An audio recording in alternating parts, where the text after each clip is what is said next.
The FIA has just confirmed a 60 km/h speed difference in the new 2026 cars. 60. On the same straight. At the same moment. One car at 360 km/h with full electric deployment. Another suddenly dropping to barely 300 because the battery is empty. And despite that, the FIA has refused to delay the regulations. No major changes before Australia. Instead, they have introduced emergency technical directives, active aero restrictions at the start, override limitations, and a hidden plan B to reduce electric boost if the first race turns chaotic. But here is where this becomes explosive. Max Verstappen has openly called the new era artificial. He warned that drivers could become passengers at the end of the straight. He said managing delta speeds and batteries is not racing. And inside his contract is a performance clause that could allow him to walk away as early as next season. This is not just about engine power loss. It is about identity. If Formula One becomes lift and coast management at 360 km/h, does the sport risk losing its biggest star? Subscribe now, because what the FIA just revealed might not only reshape the championship. It could trigger the biggest retirement shock in modern Formula One history. Now let's slow this down, because once preseason testing ended, the emotion faded, and the data started to look uncomfortable. The 2026 regulations were supposed to modernize Formula One. Smaller cars, more agile chassis, cleaner air, a massive increase in electrical deployment. Up to 350 kilowatts of electric boost layered on top of a combustion engine producing roughly 550 horsepower. On paper, it sounds progressive. In reality, it created a new variable that drivers are struggling to accept: battery dependency. In Bahrain, simulations revealed something dramatic. If a leading car runs out of electrical energy at the end of a straight, it drops to roughly 290 km/h. If the pursuing car activates manual override with full charge, it can reach 350 to 360. That is a closing speed of up to 60 km/h. At extreme velocity. Drivers described it as hitting a moving wall. And this is not just theoretical. The FIA's own internal review marked delta speed concerns as critical during private feedback sessions. Yet publicly, the message was controlled. No major rule changes before Australia. The evidence, they argued, is still immature. Instead, they introduced immediate stabilizers. Active aero locked in high downforce mode during the start phase. Manual override restricted to within 0.8 of a second. Monitoring of aggressive torque maps in lower gears. Geofencing systems that automatically close rear wings before braking zones. Fail-safe hydraulics that force the wing shut if pressure drops. In other words, the car now decides when it is safe, not the driver. And that philosophical shift is exactly where Verstappen's frustration ignites. He has called the driving style artificial. He has compared it to managing spreadsheets at 300 km/h. He does not want to calculate whether he can attack for 2 laps and recharge for 3. He wants instinct. Flat-out racing. Now combine that with his contract. He is secured until the end of 2028. But there is a performance clause active this season. If he is outside the top 2 in the championship by the summer break, he can legally activate an exit for 2027. There is also the helmet Marco clause. If Marco leaves Red Bull, Verstappen has the right to walk immediately. And then there is the psychological layer. Max has openly said he does not need 7 titles. He does not need records. If it is not enjoyable, he can leave tomorrow and be happy. That is not typical driver rhetoric. That is leverage. So Australia becomes more than a season opener. It becomes a stress test. If the race shows controlled deployment. If delta speeds remain manageable. If active aero functions flawlessly. The tension may calm. But if we see extreme lift and coast phases. If we see one car dramatically slower at the end of a straight. If we see even one high-speed malfunction linked to battery depletion or aero failure. The pressure explodes instantly. And every time Verstappen repeats the phrase, "I do not need to be here," it gains weight. Because this is not simply about losing combustion power. It is about losing simplicity. About whether Formula One can evolve technologically without sacrificing the raw sensation that built champions. The FIA believes the early pain will produce a better spectacle. They believe teams will refine software quickly. They believe drivers will adapt. But the real question is not whether the grid can adapt. It is whether its most dominant driver wants to. And that answer may define the future of Formula One more than any engine specification ever could. But there is another layer that makes this even more volatile. Because this is not happening in isolation. This is happening at the exact moment Red Bull is entering a brand new engine partnership with Ford. A completely new power unit architecture. New energy software.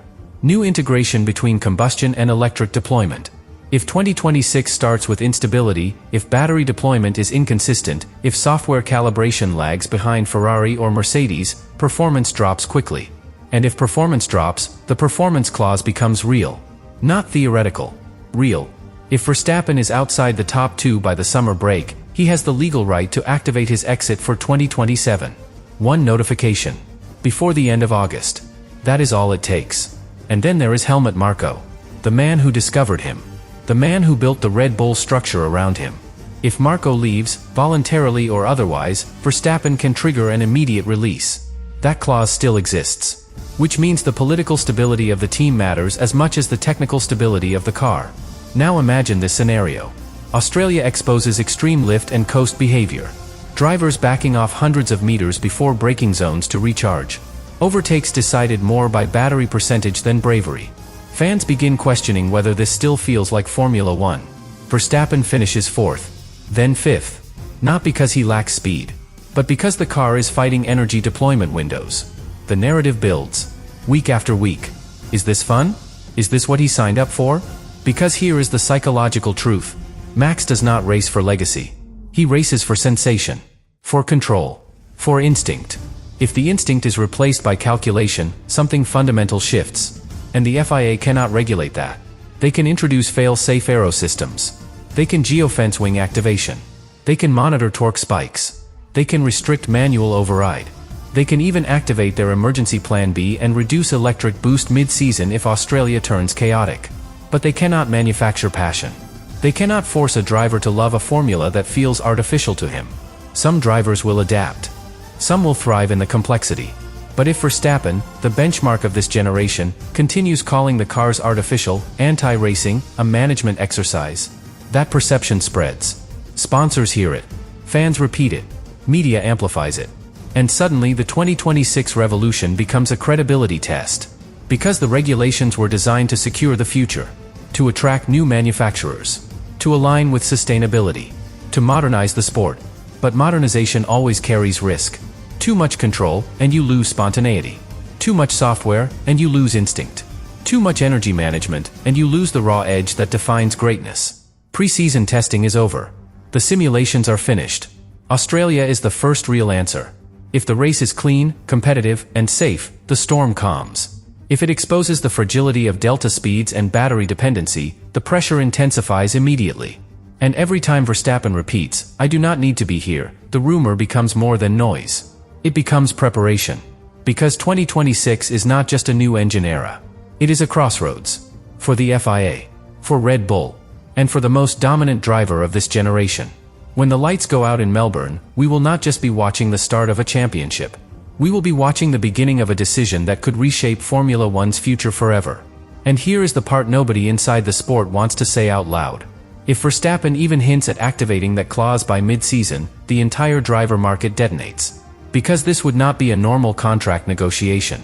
This would be the most powerful driver in Formula One choosing whether he still believes in the direction of the sport. Think about the timing. 2026 is a complete reset. New engines. New aero philosophy. New energy balance.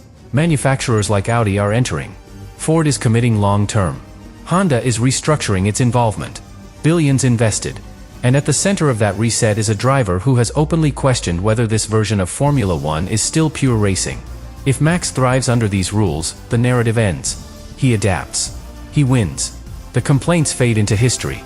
But if the early races confirm his fears, if we see exaggerated lift and coast, if overtakes look like video game boost battles, if drivers talk more about battery percentages than braking bravery, then every press conference becomes political. Every answer becomes loaded. And every small frustration becomes a headline. Now imagine Austria. Or Silverstone. Max finishes outside the podium again. He steps out of the car, helmet off, and says, calmly, "This is not racing the way I love it." That sentence alone would send shockwaves.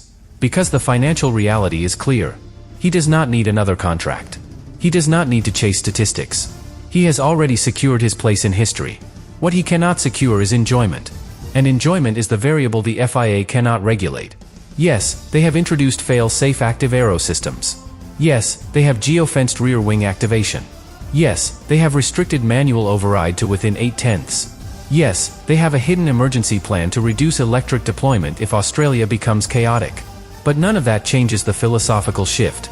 Drivers are now energy managers, software operators, strategists at 360 kilometers per hour. Some will call that evolution. Others will call it dilution. And if the face of the sport leans toward the second description, the reputational impact becomes enormous. Because 2026 was supposed to be the future.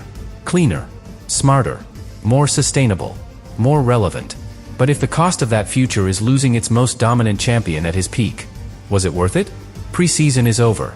The simulations are done. The FIA has chosen to hold firm. No major changes before the first race. Now the spotlight moves to Melbourne. When those lights go out, we will not just be measuring lap times. We will be measuring tension. Watching for lift and coast patterns. Watching for delta speed scares. Watching for any sign that the drivers feel like passengers instead of pilots. And above all, listening carefully to Verstappen. Because if he repeats one sentence with conviction, "I do not need to be here," then the 2026 revolution will stop being a technical debate. It will become the moment Formula One risked pushing its biggest star toward the exit door. And that decision, more than any horsepower number, could define this entire era.